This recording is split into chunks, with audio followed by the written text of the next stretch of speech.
There we go. Alright. What's up, YouTube? Big Blue Men's here. I've been sitting around kind of just watching videos over the last couple of days, and one thing that caught my eye was a YouTuber by the name of Nate Wants to Battle did a video about like why he thinks like on why people hate Gen 5 and why it's really not as bad as people say it is. And I decided I was going to do something a little bit like it, but I'm just gonna go over the ups and downs in Gen 5 in my personal opinion. So at the bottom of the list is like Pokemon like Trubbish and Gabodor, and then the for lack of a better term, the ice cream Evoline, Vanillite, Vanillish, and Vanillix. Okay, I agree. Those Pokemon were really just stupid. Both design-wise. I mean, typing makes sense. Ice cream, ice type. Okay, typing makes sense. And then garbage, poison. Yes, makes sense. But really, like that is the only part of Gen 5 that I get, or the only part of Gen 5 that I get along with the people who the people who hate Gen 5. Really, that's the only part I get along with them on. This is kind of an ups and downs video, so for that being the down, here's the upside to that. Two new dragon types. There are two new dragon type evolution lines. Like, personally, I'm a huge fan of dragon types, and I'm sure you guys know that, considering I've had a dragon type, and I think I've had a dragon type in every Let's Play that I've done so far. I don't really remember Ruby Randomizer. I know in Platinum I had a dragon type. I know I had a couple dragon types in Platinum. I know I have a platinum. Wow, a dragon type in White 2 in my Flygon. Did I have a dragon type in Ruby? I don't really remember, but I love dragon types. And Gen 5 brought the introduction of the Haxorus evolution line, which is Axew, Fracture, and Haxorus, and then the Hydreigon evolution line, Dano, Zweilous, and Hydreigon. Personally, like when I first played through my white version, I picked Haxorus over Dano, mostly because I didn't know what Dano was. I didn't know Dano evolved into Zweilous, and Zweilous evolved into Hydreigon until I looked in the Pokedex after I beat Getsus, and I was like, what even is this thing? And that's the other part. When I battled Getsus, and he dropped that Hydreigon on me, and I was like, what even is this? And then it just shat on my whole team. Literally, the entire team, at like 3 times. Just bop, bop, bop, bop, bop. And you have to understand, I was running a full team of 6 at this point. And, you know, because its moveset was, I think it was like Dragon Pulse, Flamethrower, Surf, and Dark Pulse, if I had to wager, I guess. I don't really remember, but his Hydreigon literally just shit on my entire team like 3 times. And the only reason I managed to beat it was I went back to Castelia City, scooped up the Quick Claw, and gave it to my Zekrom. Yes, I had to rely on a legendary to beat a pseudo-legendary. But then from then on, I was like, okay, Hydreigon's a problem. If I run into anybody with a Hydreigon, just kill it immediately. But I mean, I really like Haxorus a lot. Haxorus was just awesome in my opinion. Like when me and my friend in school, we looked up like the Unova Pokedex before the game came out.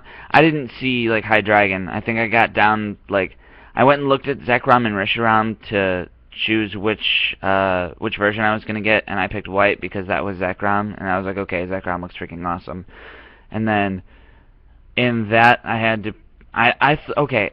Another thing is I thought Haxorus and Hydreigon, when I first battled Hydreigon, I'm like, I've never seen this thing before. Maybe it's a version exclusive? Kind of like how the Gothitelle and the Reuniclus line, and then Braviary and Mandibuzz are version exclusives, which I'll get to here in a minute. I loved Haxorus. I looked at it and I was like, oh my god, this thing is literally a raptor with axes coming out of its mouth. And it's a dragon type. That's fucking awesome. And Haxorus was easily one of the strongest Pokemon I had in my team at the time. So, I've ranted enough about that, though. So, on the downside, version exclusives. In all the time I've played Pokemon, I've hated, like, with a passion, version exclusives. And this isn't just a problem with Gen 5, this is a problem with every Pokemon game since.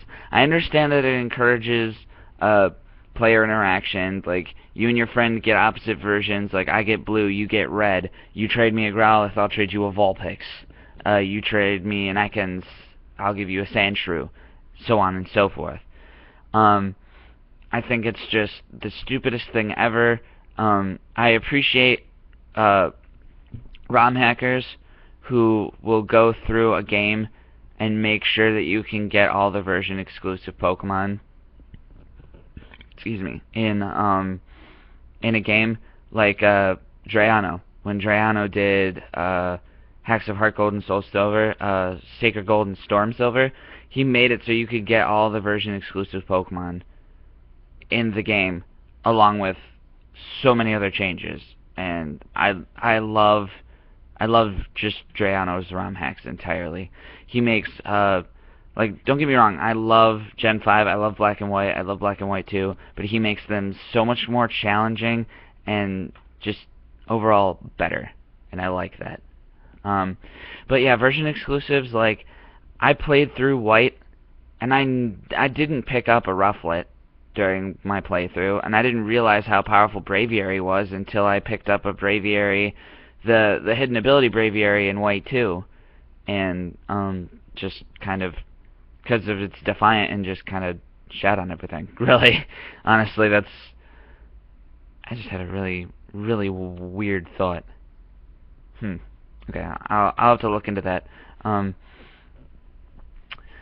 Yeah, going up, though, Serperior and Samurott, honestly, like, those two are tied on my top 10 favorite Pokemon, Serperior and Samurott, honestly, because of their design. When I went through, or when I looked at the starters, I was like, which Pokemon am I going to pick as my starter? I looked at Oshawott, and I was like, Oshawott, I want it. It's adorable, I want it.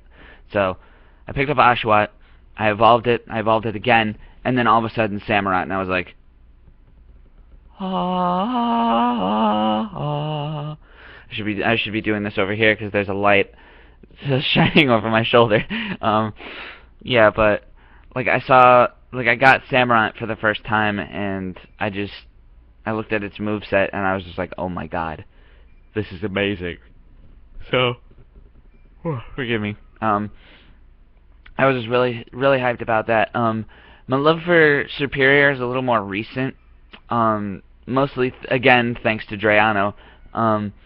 Serperior's hidden ability is called Contrary. I'm not sure how many of you actually know what Contrary is, but it's an ability that's actually, as far as I'm aware, because it hasn't been legally released for Serperior, I believe it's only held as the hidden abilities for Spinda and Shuckle, and Malamar. Those three, I believe, are the only Pokemon that have Contrary. But, yeah, I just love Serperior just because, in Blaze Black, Volt White, Blaze Black 2, Volt White 2, Serperior is a grass dragon. So you figure, with Contrary, Leaf Storm buffs your special attack instead of drops it. Draco Meteor buffs your special attack instead of drops it. Basically, any stat change that would be inflicted on you, boost or drop, is reversed. Which is one thing that I absolutely love about Contrary. But I don't understand, like, I get Malamar, and Superpower Malamar is a thing in competitive battling, but you never see Contrary Spinda. The only way you can get Contrary Shuckle is through the Dream Radar, which is an app for the 3DS that gets you, like, I think it's like 20 or 25 different Pokemon that have their hidden abilities, or with hidden abilities. Like, that's how you can get Prankster Riolu, Justified Lucario, through evolution, and then like I think it's Friendguard, Igglybuff, I think Cloud9 Altaria. I'm not really sure. I have a bunch of like hidden ability Pokemon on my Black 2 and my White 2, just kind of sitting around not doing anything. Legit, the only reason that I picked up Dream Radar is because of the Therian forms of the Genie Trio, which I'll get to in a minute. Those guys are awesome, and I love them. Back to the bottom side of that, Emboar. Honestly, like, okay, Blaziken was awesome. Infernape was okay. Going another firefighting type just kind of killed it. Like, seriously. And not only that, it's a giant pig. Like, seriously? Okay, I'll put that, I'll kind of tie this one back down to the number 5 bad. Like, design was stupid. Typing was, you literally just killed the firefighting typing with Emboar. Like, Blaziken I could understand. I mean, and Blaziken was freaking awesome. Blaziken carries me wherever I go. Literally. Infernape was cool. I was on the fence about Infernape originally because I love Empoleon and I love Torterra, but like Infernape was just kind of meh. But then I started using him competitively, and I'm like, oh my god, this Infernape is awesome. Infernape is awesome. But Emboar is like in a really low tier in competitive, and its stats are just kind of weird, and I just don't like. I don't like Emboar, honestly. That's one of the few reasons why I don't like Gen 5. What am I doing? I don't know. Okay, back to the top side. Like I mentioned before, the Genie Trio. Thundurus, Tornadus, and Landorus. I played White, so I believe I had Thundurus. And then I scooped up Black, and I had Tornadus. And I scooped up Black and White 2. And so those didn't have the genies in them at all. But, excuse me, oh my goodness, I'm so tired. I was up until like 2 in the morning last night, catching up on a bunch of, like, a series that I'd been watching for a while. Basically, and then, like, when their Therian forms were released in Black and White 2, through, like, the Dream Radar and everything, it was just like, oh my god, that's totally awesome. Thundurus' Therian form I really don't understand. I still think it's cool, I just don't get it.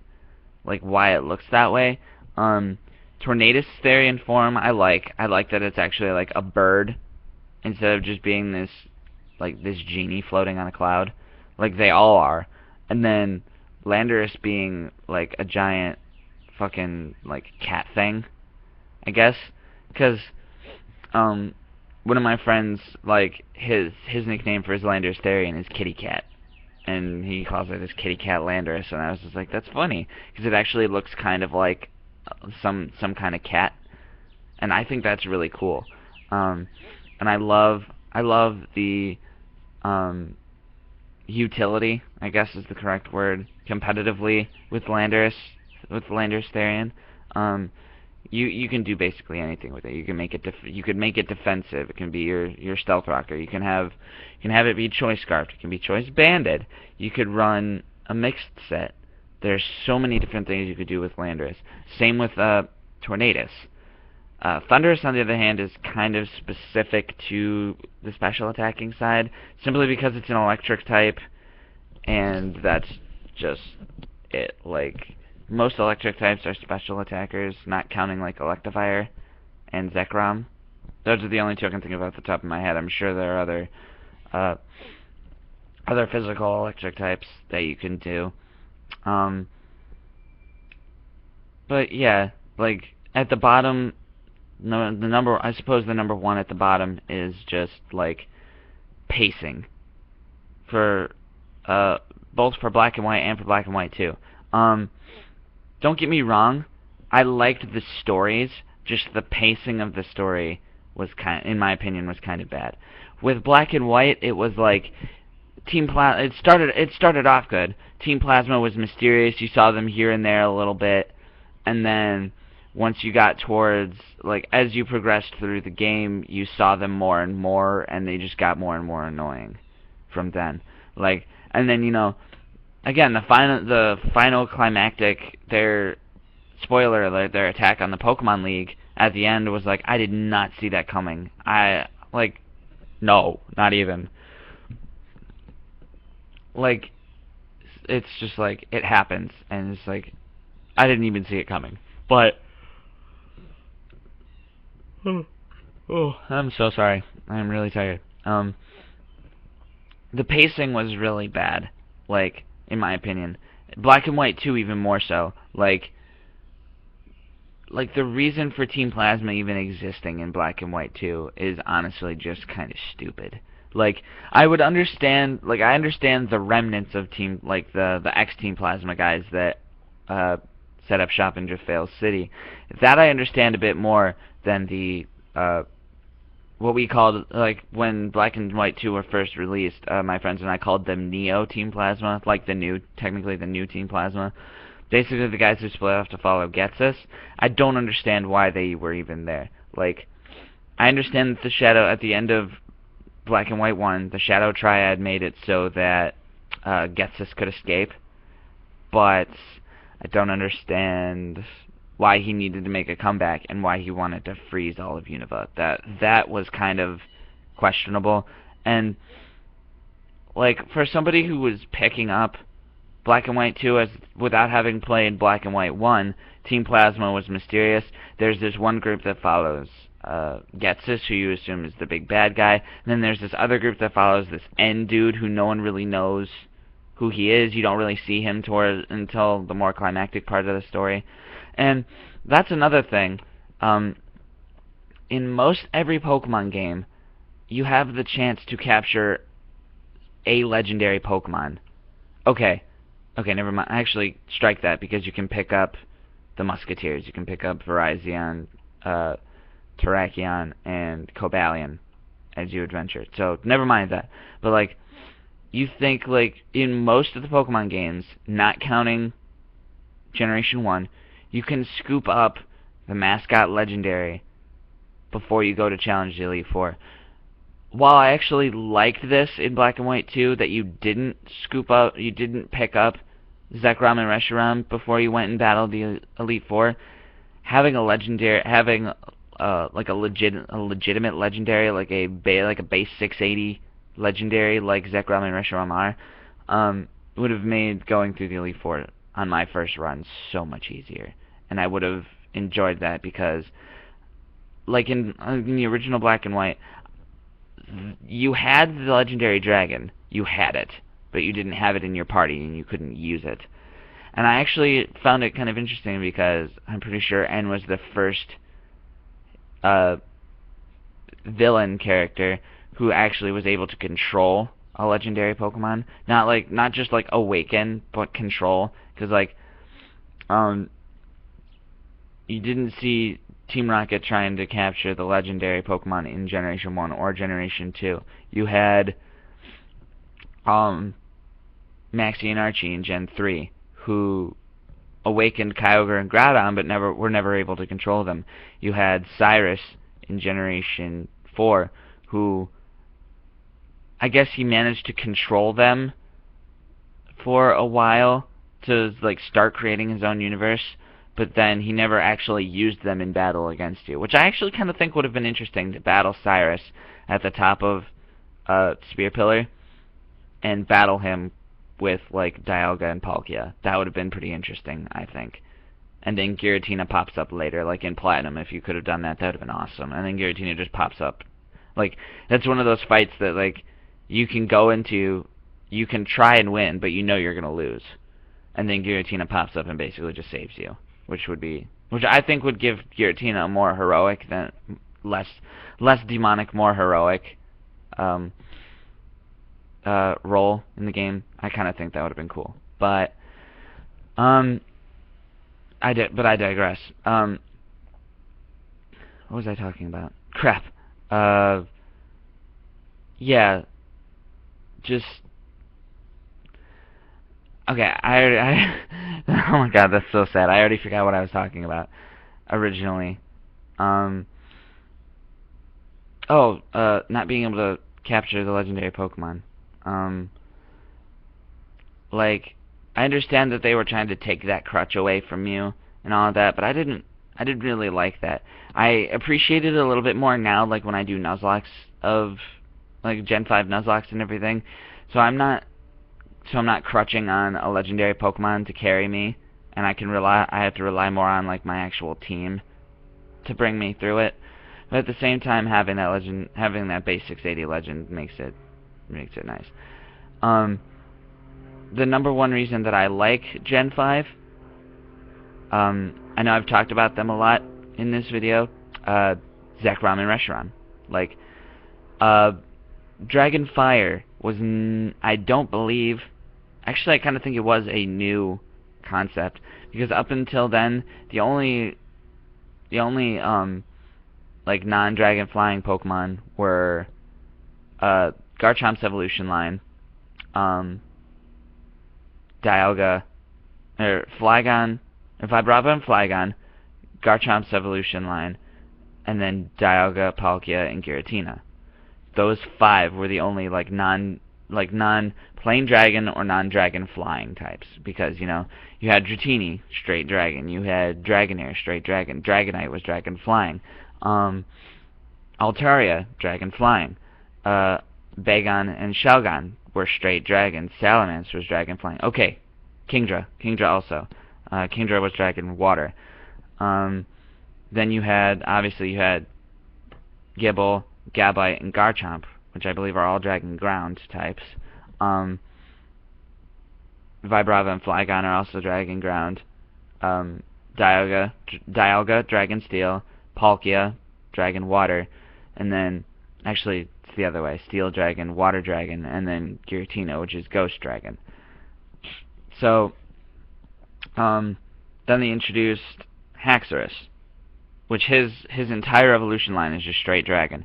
Which someone brought up like in a video the other day, like Haxorus should have been like Dragon Bug, and Flygon could be Dragon Bug, and Mega Flygon should be Dragon Bug if they do a Mega Flygon, and I agree with that, by the way. If Flygon does get a Mega, I hope they make it a Bug Dragon instead of Ground Dragon, simply because it looks like a Dragonfly, and I think it should be a Bug Dragon. I also agree that Haxorus should be a Bug Dragon, because one of the moves it learns is one of the moves it can learn is X-Scissor. And yes, it has these giant axes on its face. So, I don't see why it's grounds for Dragon Bug. I don't really understand why I want it to be Dragon Bug. It just seems like it would work. Just my thing. But then they introduced Dano, Zweilous, and Hydreigon, like I mentioned before. I believe their dragon. I think the typing is it's either Dark Dragon or Dragon Dark. I'm not really sure which way it goes. I don't really think it matters. But then they had Zekrom and Reshiram. Now, a lot of people at the time said legendary dragons were overrated, because you had Gen 3, you had Rayquaza. Gen 4, you had Dialga, Palkia, and Giratina. And then with Gen 5 comes Zekrom and Reshiram. Now, those are only 6 dragon types. But considering that the past 3 generations had a legendary dragon type, and I agreed, dragon was a little overused, but dragon is my favorite, so I agreed that dragon was overused, but I didn't argue with the selection of Zekrom and Reshiram being dragon types. But the one thing that I love most about them is the yin-yang effect. Like, Reshiram's the white dragon that represents truth, and Zekrom's the black dragon that represents ideals. And you can't have one side of... You can't be yin and you can't be yang. You need both to be peaceful. And I think... And I understand that was the idea, and that was N's problem, was he was only looking at one side of... Or he was only looking at one side of the coin, when there are 2 sides to every coin. And I just totally moved my laptop there, and I'm sorry about that. You see at the very end of the game and like learns that no one side of an argument, of like any moral argument, can be right. You can't be yin and say I don't need yang to survive, and you can't be yang and say I don't need yin to survive. That's wrong. I'm not 100% familiar with the concept of yin and yang, but I know that you need. But when you put yin and yang together, that's like peace. Yin and yang together is peace. Like, I think it's like inner peace. Like, you know, Master. Oh God, what was his name? I want to say it was Sifu, but that's not right. The raccoon guy from Kung Fu Panda, when the turtle tells him, you know, you need to find your inner peace, and he's just sitting there, inner peace, yin and yang. That's what I'm talking about. But Dragon Fire was actually a radical and long-awaited dragon typing that we had wanted, but we wanted it on Charizard, because Charizard looks like a fucking dragon, let's be honest here. I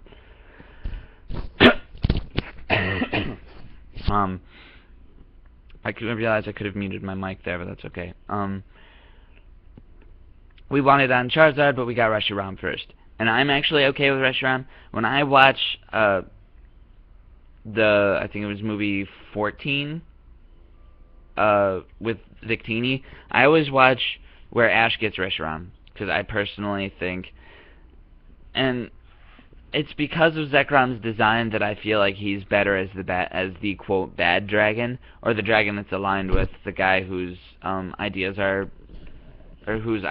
misled, which is why I like playing white version more than black version, because N's ideas are throughout the entire game are misled because of Getz's meddlings, I suppose, and then so Zekrom follows N, and then Reshiram follows the player, and he brings the truth of the matter to N and Zekrom, and I just think that's a little more fitting. I want to say ironic, but I don't think it's ironic. I don't really think it's all that ironic.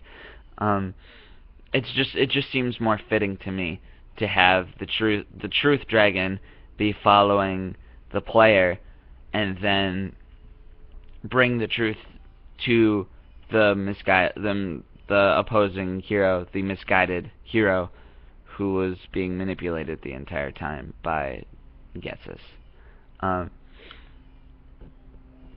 I don't think I emphasized this much at the beginning of the video, but this video it's all opinion. It's 100% opinion. I'm just defending one of the least liked generations of Pokemon. Personally, because I like it. I like Gen 5 a lot. Unova is a great region. And I guess as an honorable mention on the don't like side, I didn't like the fact that in the original Black and White, you went from Novema Town down here, up into Castelia City, around the one side of the region, and then took on the Elite Four, and then you could explore the other half. Personally, what I think they should have done is they should have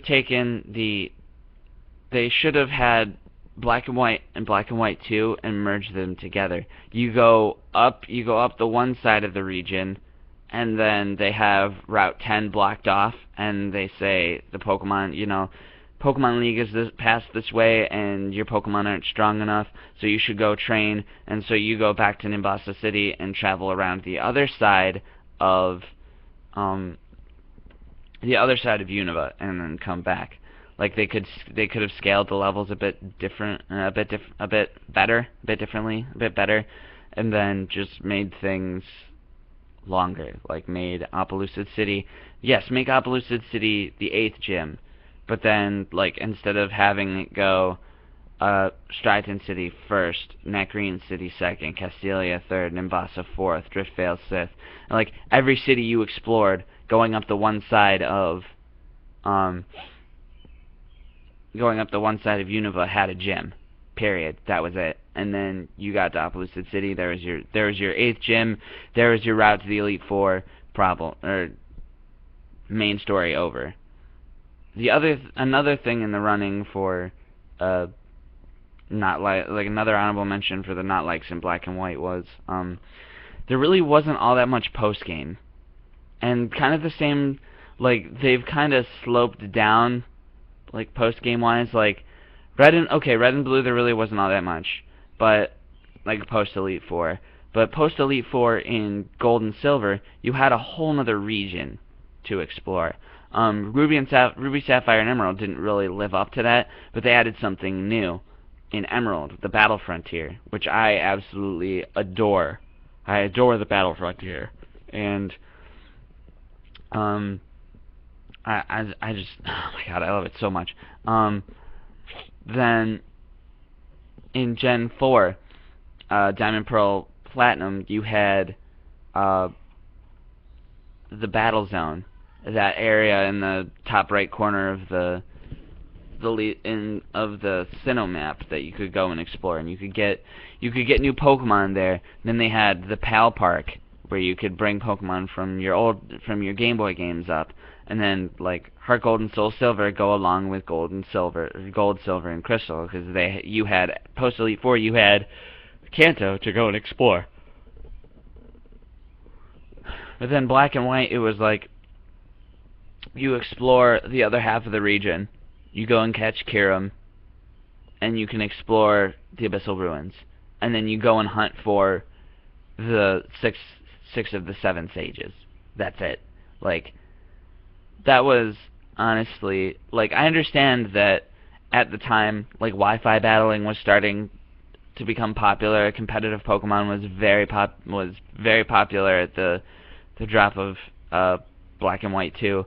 But like, Black and White didn't really have that much of a post game, even though I enjoyed playing Black and White post game simply because there were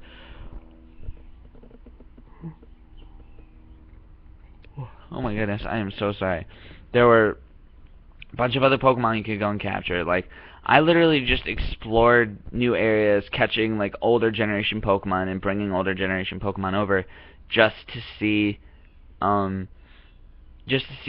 the sprites that they remade and how they were animated and all of that. And I thought that was really awesome. Really quick, honorable mentions for the plus side was the Crown Beast and the Celebi event that unlocked Zorua and Zoroark, which I thought was amazing, because like you got an Entei or a Suicune or a Raikou that had moves that they couldn't normally get, and I thought that was just awesome. And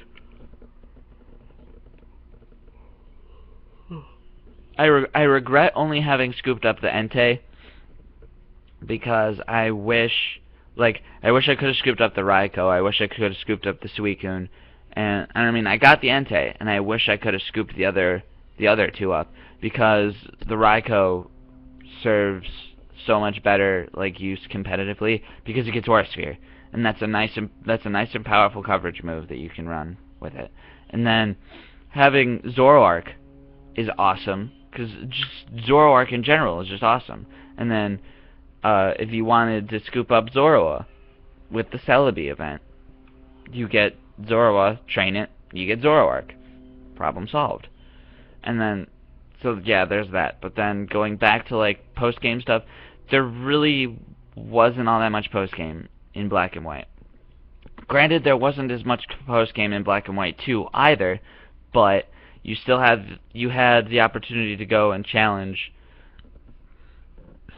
You could go and capture Zekrom or Reshiram, depending on which game you played. You could go and capture Kyurem.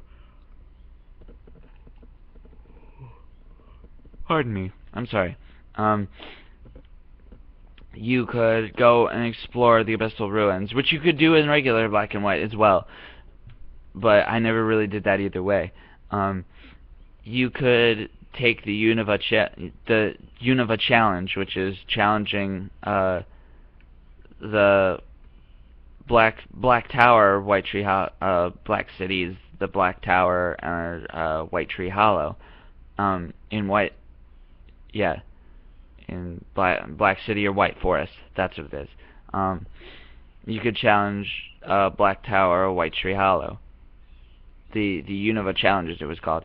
And in Black and White 2, you got a shiny Pokemon for beating beating the Unova challenge, which I thought was awesome.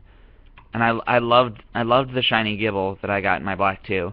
I have yet to actually complete my White 2 version and get that far so that I could get the shiny Dratini, but that's a story for another day. But Black and White 2 had a bit more of a post Elite Four post game stuff than the original Black and White. And then one of the dropping points for X and Y was like there was, aside from the looker missions, there was literally like no post game. Aside from going to get Mewtwo and going to get Zygarde.